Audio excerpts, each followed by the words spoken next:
Hello, I'm out here just getting some photographs this morning of the snow. It's not snowing right now, obviously it's pretty clear, but we had some snow during the week and just trying to get some shots. And snow creates some challenges for us as we photograph. One is, I mentioned in another video, it sometimes comes out blue because of the sky reflecting on it and making it blue. And another thing that it does is it also fools the light meter in the camera, and the light meters are designed to make things be neutral toned, and snow, which we know is very bright and white, is not neutral toned at all. So what's going to happen is the snow is going to be made more of a gray if we're not careful, if we just go by what the camera wants to expose it. So we have to adjust for that. And I'm going to show you that in a little bit. And you're getting a little example of right now with this video of how the light meters work. And right now this light meter is compensating for my jacket being so dark. So it's slightly overexposing the photo, and you could see the reverse is happening to the snow behind me. It's kind of washed out. But when we focus on just the snow, it's going to be the opposite. The snow is going to be a little too dark. So I'm going to reverse the camera here, and we'll take a look at the snow. Okay, I turned the camera around, and you can see that the snow looks a little blue. The iPhone's not quite getting rid of that blue there. But it's also definitely darker than snow should be and a little muted. And when we take our still photo of that with our camera, we want to adjust for that. And there's a couple things we're gonna do here. As I'm going to turn my camera back on, and we can see that first off I'm set to cloud, and that cloud setting helps get rid of that blue. You could set it to shade too, but I think shade makes things a little bit too yellow for my liking.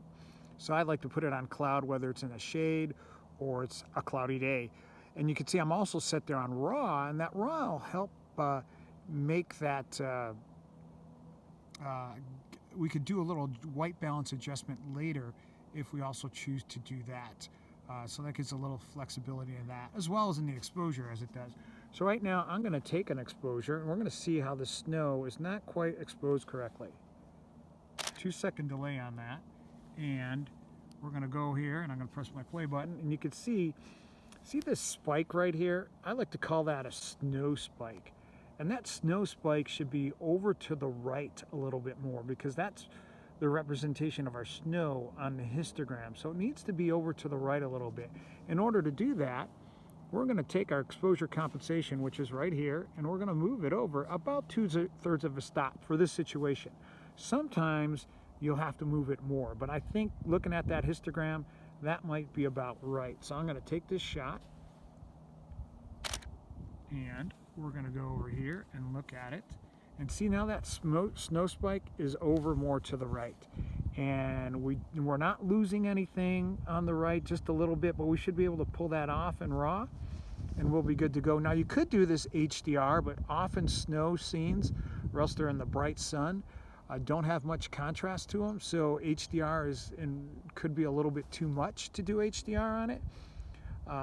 And in this situation shouldn't really need any HDR.